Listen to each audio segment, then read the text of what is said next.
So good afternoon, everyone. Thanks for joining us. My name is Ronnie Carrasquillo. Welcome to April's Lunch and Learn. Today's conversation will explore what is lost when our criminal justice system emphasizes punishment over rehabilitation. For years, our panelists led movements and changed lives despite being confined to a system intent upon burying them. In this discussion, they will reflect upon challenges of organizing on the inside and how this compares to organizing in freedom now. So I want to ask the two gentlemen to introduce themselves and give a little biography of your story. All right.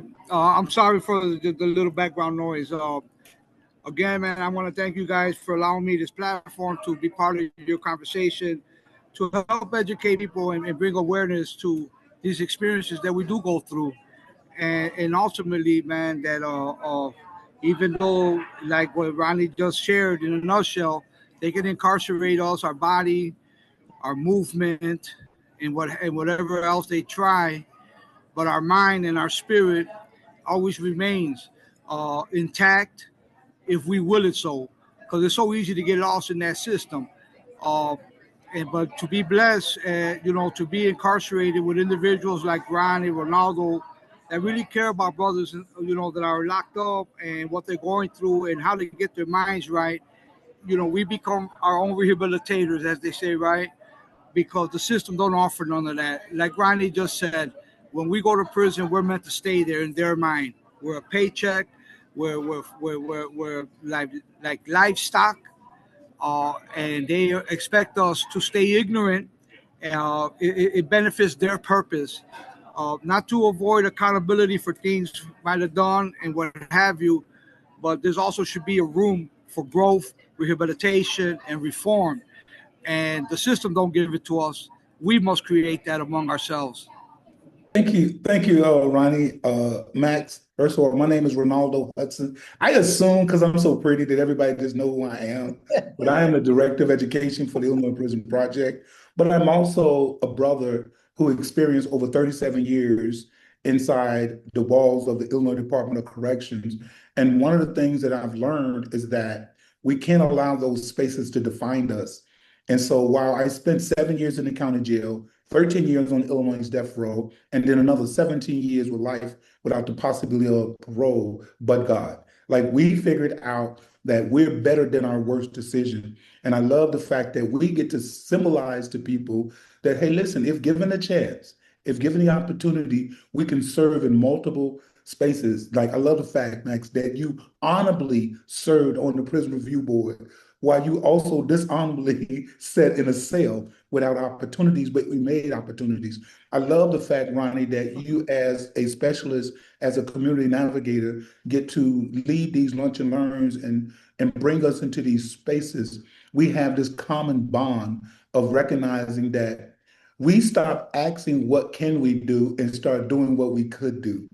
The more we recognize and let our humanity be the forefront of the conversation, we make it easier for people to see the potential of our peers. So I appreciate the framing of this conversation and the importance of it, because if not us, then who?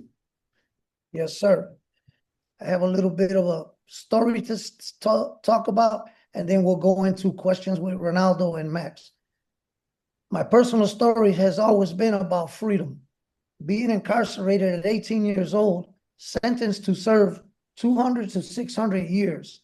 I spent nearly 5 decades constantly being told what I can't have and what I can't do. Prison is designed to overwhelm you with the control they exert over you in every action, every move, every thought. Long-term incarceration stuffs this mental meal down your throat every year. Like a turkey being fattened for harvest, 47 years consuming a steady diet of institutional marginalization and control. And yet, I knew that if I were to swallow and digest the mental meal of incarceration, then I would have been lost to the system. No parole in sight, no release time, no finish line. It would have been easy to believe the threat that I was meant to die in prison and hand over control of my future. But I resisted. These men here with me today, they resisted.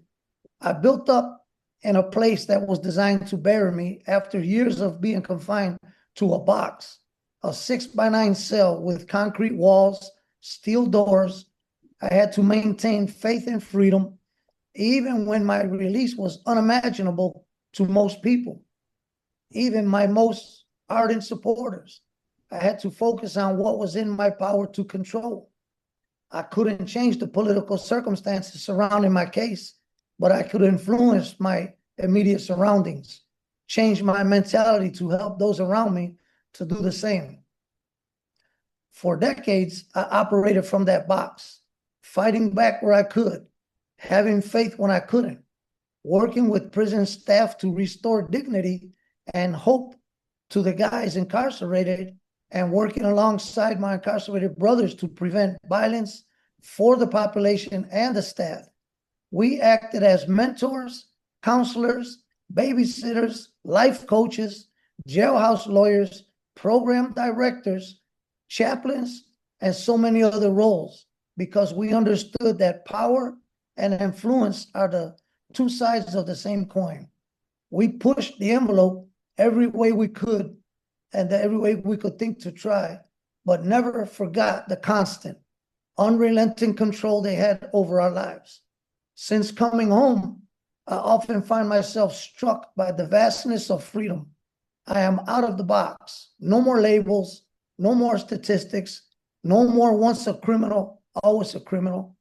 A man who was supposed to be buried in a 6x9 box, now commuting to work on the metro and navigating the foot traffic of the river walk surrounded by a breathtaking skyline, downtown Chicago. My movements are no longer dictated by a system. My future is no longer controlled by incarceration.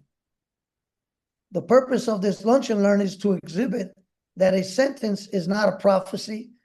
Never believe you are excluded, discarded, nor forgotten. It is possible to come out of a life sentence and land into a life of purpose, from a concrete box to corporate buildings, from a prison yard to the skyline. My mind concluded, I'm out of the box. So let's get into the questions. I'm gonna ask Ronaldo the first question. I got 5 questions. And then if Max wants to have some rebuttal behind it about that, but I have specific questions for each one of you to go first. I wanna ask Ronaldo first, what was your personal experience like going from being trapped in a system to being useful in society, coming from that extreme end? What people don't know about my story is that when I got locked up in 1983, I was a functioning illiterate. I couldn't read or write. And so while I was responsible for the act that put me in handcuffs, I was so much more than that act. But the state of Illinois decided that there was nothing redeemable about me, that not only would I be a threat to society, but I would be a threat even to the general population of the prison. So they sentenced me to die. They sentenced me to be exterminated. And so my story is a combination of resilience, perseverance, like commitment from community. Like people forget that none of us are where we are alone. It's the collaboration and the working of us seeing each other, and we like break away from the chains of ignorance, right? In our ignorance, we saw each other as enemies. We saw each other as folks with people or Latin or Black, right? And we forget like the commonality is that we were all locked in the cells. And once we started to sober up to that reality, it's like, hey, wait a minute. Am I serving my community? Am I even doing retribution for the acts that I committed? And the truth of the matter is, we weren't. Simply sitting in a cell locked up is not retribution for offenses, right? Accountability and responsibility can absolutely go hand in hand. But we have to be giving people a bridge out of their insanity. And people didn't want to, the system didn't care about my transformation. So we had to lift it up, and we were able to lift my story up through multiple processes. And the one that I love the most is that through the amazing work of the Illinois Prison Project, that did executive clearance on my behalf. And I walked out of prison after serving 37 years in 2020 to become director of education, to which I now go out and try to educate the public about our humanity is not a contradictory to, responsibility. It's a combination and acknowledgement of it, that no one is their worst act. That's right. You have any rebuttal, Mr. Max? Yeah, it's a great question, and I appreciate what you and this brother just are sharing, because our stories are so similar, and it's so ironic how unique we are, and just how many similar experiences we do share. This is why support among us is key. When I was 16 years old, I was tried as an adult, and so I was illiterate, never enrolled in a high school. The last school I attended was Montefiore, and so I was a broken child, man. I don't blame nobody for decisions that ultimately I made as a kid. Nonetheless, I was broken. But the system don't seem to forgive even kids. And again, like brothers like Ronaldo, yourself, Ronnie, is who helped. For me, I was blessed to have been incarcerated with brothers like yourselves, because it really helped me when I did get out. I mean, I was messed up when I got out. I was raised in prison from the age of 16, the age of going on 36. I didn't know nothing when I first got out of prison, and they dropped me off at the Greyhound, and I was so nervous, waiting for my ride. My mom-in-law told me, "Hey, man, just walk around." And I tried to walk around. I was like a squirrel crossing the street. Almost got ran over, man.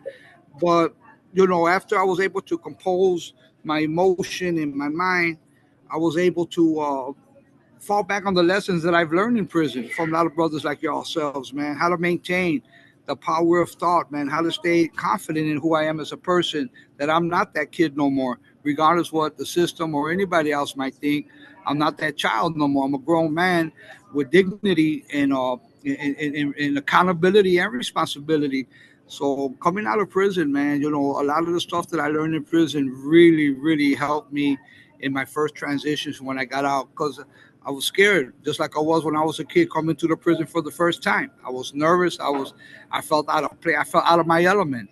I forgot that I was from the world.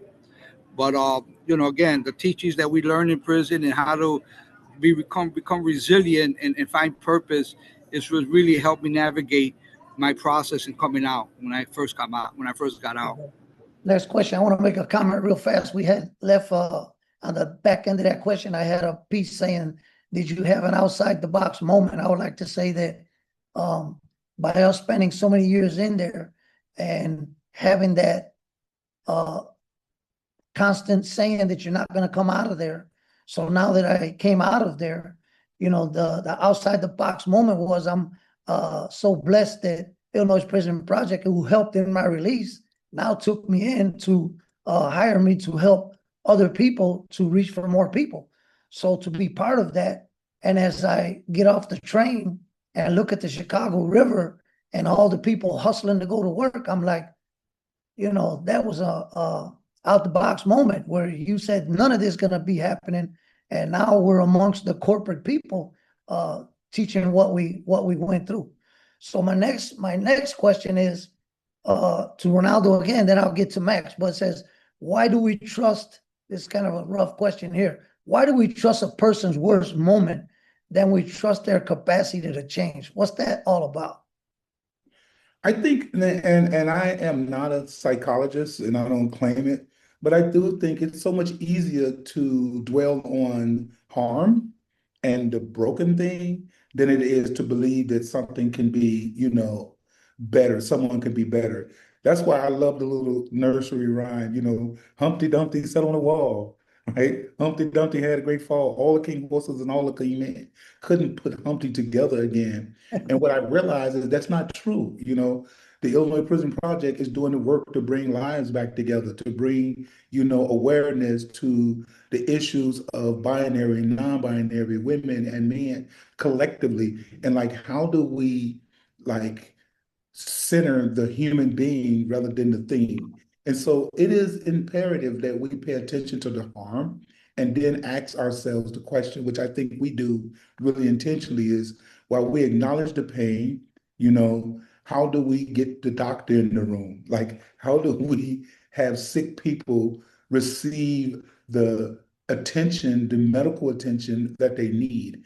And you can't get that if you don't have access to doctors, if you don't have access to social workers, you don't have access to psychologists, if you don't have access to lawyers to tell you, hey, listen, this was a really horrible thing you did, right? But we're going to try to get you across the bridge to start to think different, to act different. And that is a process. And so it's so much easier to condemn people than to educate people. Anything on that, Max? Yes, you know, I've learned when I was on the prisoner review board, you was talking about one of those out the box moment. I did 5.5 years in SEG, and never in my wildest dream would I have thought to been appointed to the Illinois Prisoner Review Board. But I humbled myself in that task. But what I've learned, though, when our sister Lisa Daniel said, we're not we're not our worst mistake. That is not our entire totality of who we are. Our worst mistake, especially when we was kids. Why people can't see beyond that is because they themselves need to heal. And it's unfortunate for them, for individuals that cannot see beyond a 50-year-old mistake, a 40-year-old mistake as kids, for whatever reason.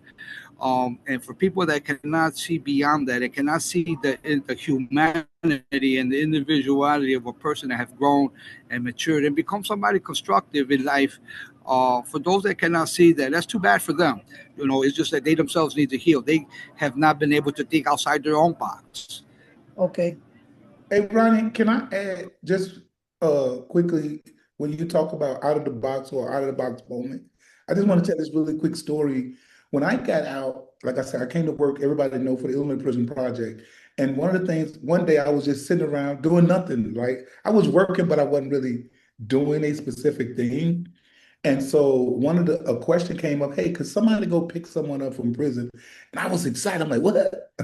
And so I like, yeah, I can, because I had been given a vehicle. Like I had been given these things. And so I got in the car and I drove down to Dixon Correctional Center. And the reality of the moment was so profound because I realized I was driving into the nightmare that most of us are running from. And I was like, oh my God, like such a full circle, right? And then I realized how empowered I had become, right? That I wasn't running from my yesterday, I was standing on my yesterday.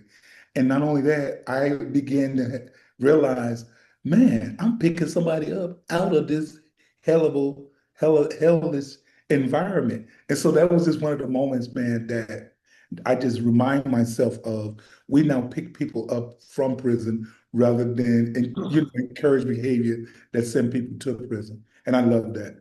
Yeah, what a bridge to cross.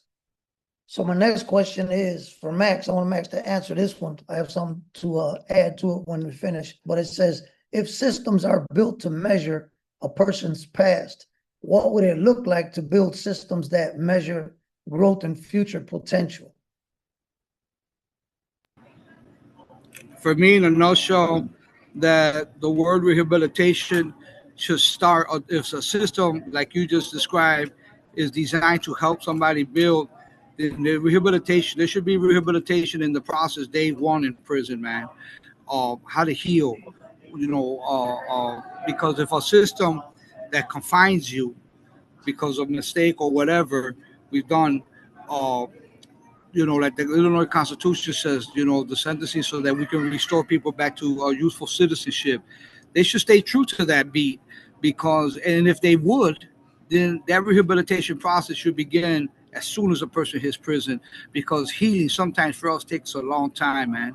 And if the system does not understand that, which obviously they don't, uh, these types of mechanisms will be in play already coming into prison. How to, how to think, man, how to heal, how to, come to grips with what's happening, what has happened. I got that. I got that support from our brothers in there, from people like you, Ronnie, and other brothers that I was blessed to have been with to help me think this way, because I was lost. I was one way. I was only one way. And if the system, and here you have an individual like myself that was only one way, and then compounded by a system that don't care about who you can become, what really happens to an individual? What can really happen to an individual like that? A lot of things, man, a lot of negative things. But I was blessed to have, again, brothers, around me to help me think, to understand my energy. And I think one of the most important things that I've learned in prison is, it was really some of the best times that I had was in SIG. And what I've learned from there, man, is to forgive, man, to forgive myself for a lot of things. This is not something the system teaches you, you know imagine if it was. Imagine if it was. Imagine if a system was designed to really help a brother or a sister recultivate themselves, recultivate their mind. It would, recidivism probably wouldn't happen, but that's not the case. Okay. Ronaldo? It makes me think about, like, while it is crucially important that we don't allow the system to define us, we have to work to help it define us, which is different. You know, all of us have potential to be better. Everyone, period. And that's my belief.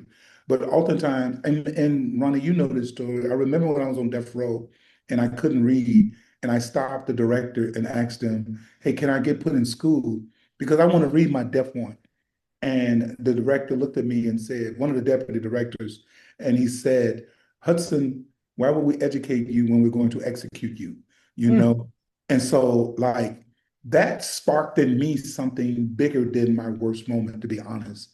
What it sparked in me is that, ooh, if no one else ever believed in me, I need to believe in myself, because there was no one else around me in that moment that cared about what was just said to me, you know? And so I keep that at the forefront of my mind, because now I'm about to graduate, which is so cool. In fact, I just want to remind y'all, on May 3rd at the National Public Housing Museum, I will be receiving my Bachelor in Leadership and Change, right? And so when people try to define us by our yesterday, we just got to remind them that the sun is still rising and laying down, right? And so that yesterday passed, and now we have the opportunity to say to people, look at me now. Look at the potential that so many other people have. It's not just us. While we're special, we're not unique. Yeah. I like to say about that real fast that, there's questions about if systems are built to measure a person's past. That's all the system is people talk about the past, yesterday. Everything's yesterday in the system. I used to be on this corner. I used to have this. Because everybody's stuck in that time. So the questions, I put it on purpose, what would it look like to build systems that measure growth and future? We didn't wait, neither one of us, Ronaldo nor Max, that inside Stateville, this was considered the worst place to be of everywhere. And here he crossed lines and sat down with people that were enemies to enemies and created a Hispanic Culture Exchange Committee. And it broke barriers. So he became a system of his own, building and showing people what it could look like to be that different person. Then in Ronaldo's case, once he started going after your education, to build building blocks where the authorities gave you a complete cell house, trusted you with a whole unit to bring people in and screen them and retrain their lives. And you start writing a legislative information, a pathway to freedoms and different stuff like that. So I just wanted to comment about that's what the system does, leaves you thinking yesterday, but we didn't get stuck in there, and we scraped and moved and pushed, and sometimes with consequences, sometimes not. But I believe you brothers, and I gotta congratulate you that you guys, when I look back at it, the lives you saved, the guards' lives you saved, the ministering that we did to people, when they would come and be distraught, I can't take it anymore, I don't like this, like, hey, don't worry, or they would come up and ask Ronaldo or me right there next to each other. I don't know how you brothers do it, all run around here smiling. You got life and you're gonna die, and we just smiling away and laughing and talking. So you guys we all were system builders, so more people need to step up to that plate and disregard when they tell you, you know, you're not gonna do this and you can't do this and you're gonna stay in that box, you know, that we didn't stand for. And I pray down the line, more brothers don't. And that's what, in a sense, and it's just in one regard, Illinois Prison Project, by doing these toolkits that we do and plugged into an ambassadorship program where we're training brothers and sisters inside them places. Not only that, giving them a little bit of money, teaching them how to advocate for themselves, better to come to that front door. It's all about that front door, you know. So you guys were pioneers. Simple as that. Can Pioneers. can I interrupt only for a second to clarify? Come Because on. it is important for us to center. We actually now work in partnership with the Department of Corrections. And the reason I want to center that is to remind people that there are good people in those spaces doing work. Like, and while they don't get the acknowledgement, you Mhm. know, we always we Passion. we are accusers rather than lifter uppers, right? I don't want to be labeled as my worst moment, and I want to make sure as an educator, I'm lifting people up because we could have not done the building block, for example, without the collaboration of staff members that wanted to see us be better. And I think it's crucially important that we lift them up to say thank you to the ones that are trying to help people be better and make it to the finish line, while at the same time acknowledging if something is broken, then it need to be fixed. And it doesn't matter which uniform you're in, right? Broken things need to be taken to a repair shop. And that's what I feel like if prisons, if to Max's question, like, how do we imagine a greater thing? You know, we have to begin to figure out what stuff can I do and am I doing that before I complain about the things that I can't do. I just wanted to add that to the Okay. conversation. So this Hey, question, hey, Ronnie, if I can, let me, that question that you just posed a few minutes ago about the system, help uh, will design mechanisms that will help people. A perfect example of how the system does not do that is when I was sitting on the prisoner review board and I will get petitions from brothers that were locked up 20, 30 years. And on the prisoner review board, one of the things that we look at that's called mitigating factors is your education. And one of the things that Madam Chair at that time, Edith Krigler and I, we always used to, advocate about is that the school systems in prison are really for those that are about to come home, not for those that have been there for a long time or have a long time to be in there. They feel since you're there forever, why educate yourself? But what the unfairness about that on top compounded the unfairness about that is the fact that they still have the right for a petition to file clemency. And if you cannot add your education because you have a boatload and you got and somebody that's in front 10 people in front of you because they're about to go home in 18 months, how can you honestly prepare a good petition to demonstrate your education, your academic skills, your achievements? You're denied that, and that's not right. So when you pose that question, that's what comes to my mind of a good example of why somebody like you would ask that, because this is how imbalanced that system is as far as when it comes to about rehabilitation in prison with education. Hopefully that has changed. I don't know. It's been like 3 4 years since I had dealt with that. But I know that was one of our cornerstones, that education achievement, academic achievement, should be accessible to everybody, regardless of your sentencing, because of just simply of the fact that you still have the right to file a petition, and education is a key mitigating factor in those decision makings. I just wanted to put that out there. that's good. So now I'm asked question 4, and it's for both of you. Or like, and it says in there, how do we hold people accountable for harm while still making room for a transitional future? So how do you pull this off?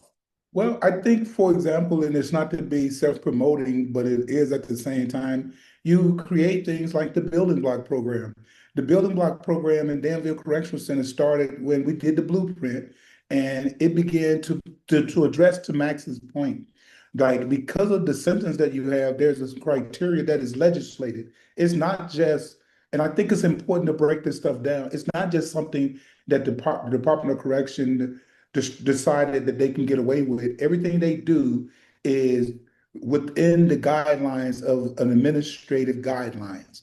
That's in the criminal code of procedures, right?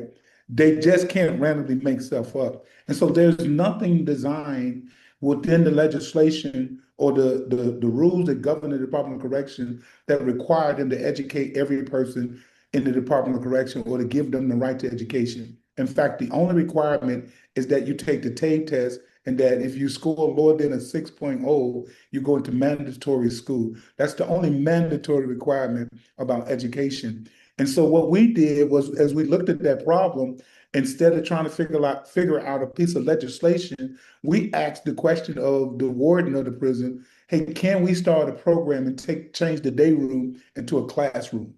And so you have old Ice Pick them and always tease, Nook and Ice Pick them, who would never get the job in the school building, but they are locked on the wing. And these brothers and sisters and all our different people are some of the smartest people in the Department of Correction that don't have formal educations, but they're smart. And so we had people on the wings doing math and science and reading and like social studies. And we began to prepare people that start taking the TABE test and they was blowing them away. And more people began to graduate and they tried to figure out, hey, what's going on? I said, it's happening in the building block. Respect, responsibility, ownership, community, and empathy were our principles. Respect, responsibility, ownership, community, and empathy. And so we have to self-create. We can't keep waiting on them to legislate because they won't. They're going to legislate based upon what's popular, what's digestible of the moment. And we need long-term change. And so we have to take those spaces that were designed to destroy us and make them spaces that lift us up. Well, I think, for example, and it's not to be self-promoting, but it is at the same time, you create things like the building block program. The building block program in Danville Correctional Center started when we did the blueprint, and it began to address to Max's point. Like because of the symptoms that you have, there's this criteria that is legislated. It's not just, and I think it's important to break this stuff down. It's not just something that the Department of Correction decided that they can get away with. Everything they do is within the guidelines of an administrative guidelines. That's in the criminal code of procedures, right? They just can't randomly make stuff up. And so there's nothing designed within the legislation or the rules that govern the Department of Correction that require them to educate every person in the Department of Correction or to give them the right to education. In fact, the only requirement is that you take the TABE test and that if you score lower than a 6.0, you go into mandatory school. That's the only mandatory requirement about education. And so what we did was, as we looked at that problem, instead of trying to figure out a piece of legislation, we asked the question of the warden of the prison, hey, can we start a program and change the day room into a classroom? And so you have old Ice Pick them and always tease, Nook and Ice Pick them, who would never get the job in the school building, but they are locked on the wing. And these brothers and sisters and all our different people are some of the smartest people in the Department of Correction that don't have formal educations, but they're smart. And so we had people on the wings doing math and science and reading and like social studies. And we began to prepare people that started taking the TABE test and they was blowing them away. And more people began to graduate and they tried to figure out, hey, what's going on? I said, it's happening in the building block. Respect, responsibility, ownership, community, and empathy were our principles. Respect, responsibility, ownership, community, and empathy. And so we have to self-create. We can't keep waiting on them to legislate because they won't. They're going to legislate based upon what's popular, what's digestible of the moment. And we need long-term change. And so we have to take those spaces that were designed to destroy us and make them spaces that lift us up. Thank you. What you think about that, Max? When we talk about accountability, we got to remember that truth is essential to accountability. So, when we have people that like you brothers that got out and understand the truth of the injustices, truth is what helps people reach that accountability factor. but you would think that it's easier said than done, but it's not. There's a lot of things that has to happen for the system to take accountability for what they should have been doing, right? To help somebody develop and to rehabilitate type stuff. But truth is essential to all accountability, and we must be truthful to what it is, man, and speak up. And whether through legislation, through marches, through petitions, through whatever, we must always be true. Uh, um, because truth is the essential thing of accountability, man. And this is why it's so hard for so many people to find accountability, because the truth is missing of why there should be accountability. And I'm one that thinks of, man, let's bring this truth out of what's really happening and what should happen, and let's see, where that responsibility falls on, and hold them accountable to that truth. That's the way I see it. It's a good answer. So the last question, here we go. And I want to ask Max to start out. And it says, because you've been free and in this struggle outside for a while. And it says, and you made it to the Prison Review Board. That was a move. So anyway, what steps can employers, communities, policymakers take to help people truly live outside the box after incarceration, not just leave us to survive release? What we're asking is, how do they help us empower ourselves? Well, they got to trust in us, right? They got to trust in people like Ronnie, Ronaldo, the Maxes, and others like us that are out here, and trust the work. And not just because, hey, just trust me, because no, trust our work, trust our commitment, what that's been like. And the more elected officials that can understand the truth that comes out from brothers like ourselves in this struggle, uh, the best that they can do to help us is to help empower us, is to keep these programs afloat, man. Get the funding in order. Create community hubs. You got a lot of organizations doing a lot of the same work in silos. The trust factor, even among us, even among the brothers and sisters doing this work, needs to happen. But but to your question, I believe that stakeholders, politicians, employers, what they need to do is trust the work that we've done throughout the years and the work that we're steady doing, and help us empower ourselves more, because the more they help us get empowered, the more we're able to empower our community. Because at the end of the day, there's two things that's on our mind: is community building and generational wealth. And we can only build generational wealth through community building, man.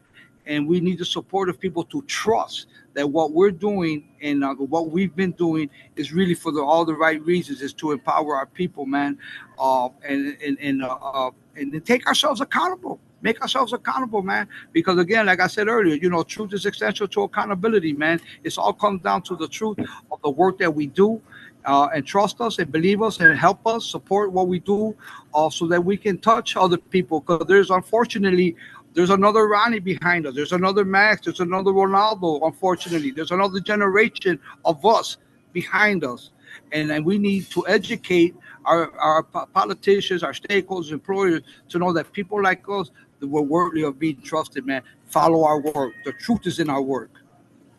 There you go. Ronaldo, we're getting Yeah, short on time, but we're ready. Go second, ahead. I second that motion. Like Max, he killed that. Thank you very much. Right.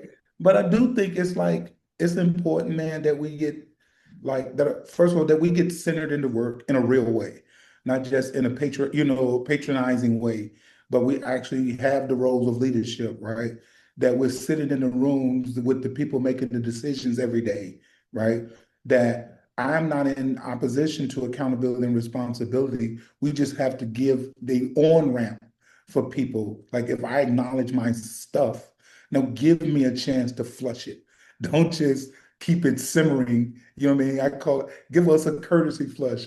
The stinky stuff must be flushed, right? And so if you don't create that avenue, then people stay the same. That's why, I tell people that I am still throwing out, I'm 6 years home, right?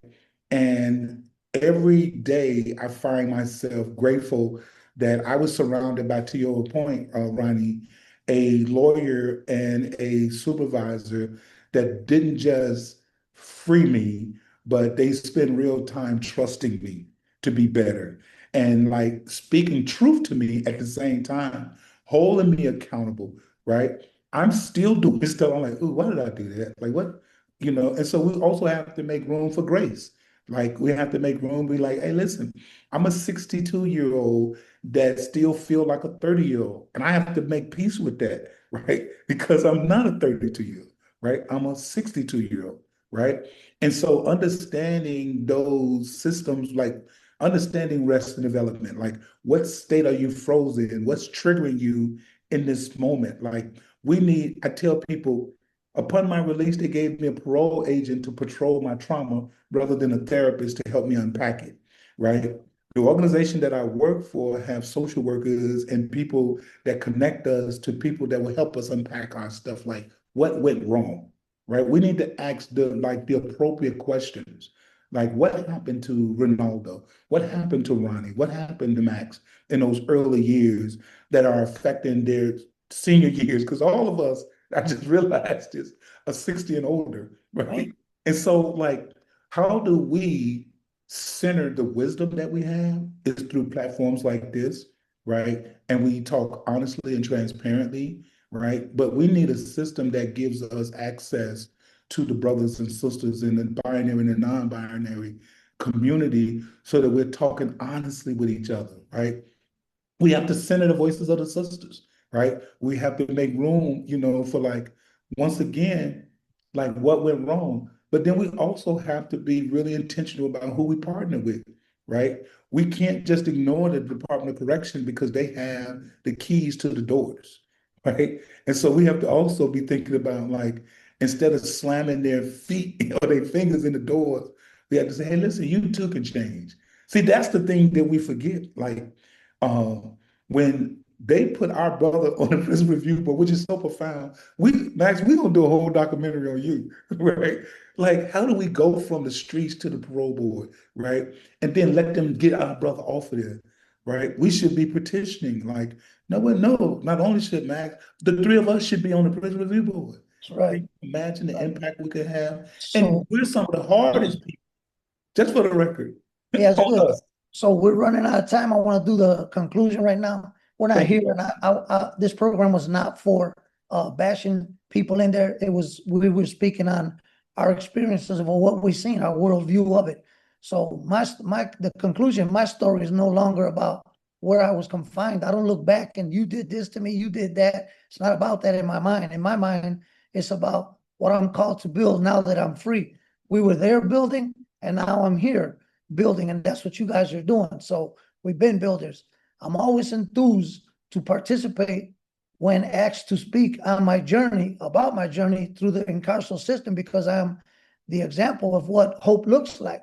Coming from a life sentence of 200, 600 years to liberty, I work to build with more people to spread the concept of restoration. No one is their worst act, as both of you have said, and transformation is real. So then I have what we call a call to action. What do we do about this?